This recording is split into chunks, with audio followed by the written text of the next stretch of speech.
Gloria always had a smile on her face. Marjorie, Gloria's sister, was happy to see that smile on Gloria's face. However, being happy did not help Marjorie take care of her sister. Gloria required special foods and was not able to be left alone on the toilet for long. After every meal, Marjorie would take Gloria to the bathroom and sit her on the toilet. While leaving Gloria in the bathroom, she had to attend to her husband, child, and home. Gloria would wait in the bathroom until her sister came back. Gloria had a bad tendency to play around with her feces, giving Marjorie a surprise every time she came back. Did Marjorie sign up for this? Did she agree to this decision? Was she ever given an option? According to the Institute on Community Integration at the University of Minnesota, over 75% of people with intellectual and developmental disabilities live with families. Like Marjorie's situation, there are many others where siblings are expected to take care of their disabled siblings because they are family. Since these children aren't able to take care of themselves, parents believe that only members of the family are the best people to care for them when they aren't around anymore. When families learn how to grow with a disabled child, the roles of the sibling change significantly. Parents usually tend to focus on their children with disability and do not give that much attention to the other children. This occurs because the parents view their non-disabled children as help. These children are not seen as a child or a sibling, they are seen as a third parent. Siblings of disabled children should not be coming to the rescue, as their parents might want, because they are just like their siblings minus disability. Parents should be aware of how their non-disabled children are doing, how they are coping, and if they are emotionally and psychologically healthy. Children who have a disabled sibling should not be the third parent because it affects them in various ways. Children tend to lose their childhood when a disabled child is introduced in the family. It also affects the child's adulthood when they are trying to plan their future. Most importantly, these children are affected emotionally and psychologically. These children should not be coming to the rescue. They should not be the third parent, but they should be only a child that has a disabled sibling. There were times at night when I would listen to my mother read to my brother in the next room. I would hear the machinery helping him to breathe and tense at every break in the rhythm. I was not allowed to go into his room at those times. I suppose Mom thought she was protecting me. In reality, I would curl into a small ball and cry endlessly, wishing myself far away, wishing for Mom to read to me, wishing for a time where I could be hugged and wanted around.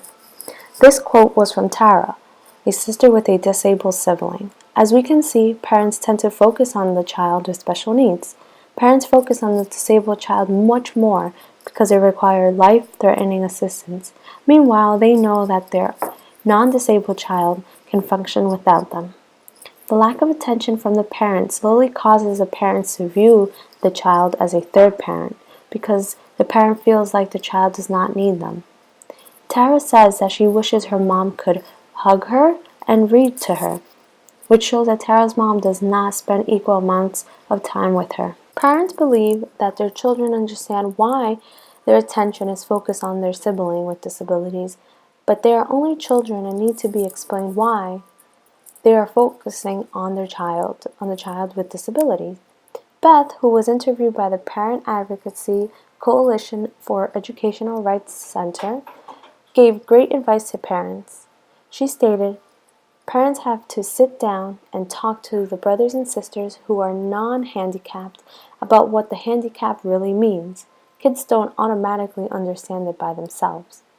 Families with a disabled child are usually in hospitals, therapy, and doctor visits. Instead of enjoying a Saturday afternoon at the park or at a brunch, the family has to go to the hospital because the child is not feeling well.